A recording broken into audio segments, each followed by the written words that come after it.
ছাত্র জনতার আন্দোলনের সময় সাংবাদিকদের মৃত্যুকে হত্যা উল্লেখ করে বিচারের দাবি জানিয়েছেন গণমাধ্যম কর্মীরা। রাজধানীর ঢাকা রিপোর্টার্স ইউনিটিতে মতবিনিময় সভায় বক্তারা এই দাবি তুলে ধরেন। তারা বলেছেন, গণমাধ্যমের মালিক ও যেসব নির্বাহীরা গণমাধ্যমকে রাজনৈতিক স্বার্থে ব্যবহার করেছেন, তদন্ত সাপেক্ষে তাদের বিচারের আওতায় আনতে হবে।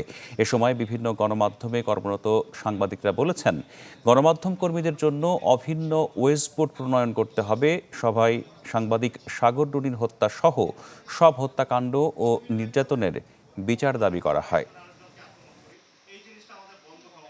ক্ষমতার বারান্দায় শোয়ার রোগ সাংবাদিকদের পেয়ে বসেছে এবং যেটা ধীরে ধীরে এই সময়ে এসে প্রকট আকার ধারণ করেছে।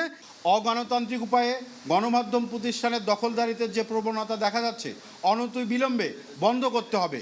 বন্ধ গণমাধ্যম খুলে দিতে হবে এবং ছাত্র জনতার আন্দোলনকে ঘিরে আহত গণমাধ্যম কর্মী ও আক্রান্ত গণমাধ্যমকে ক্ষতিপূরণ দিতে হবে।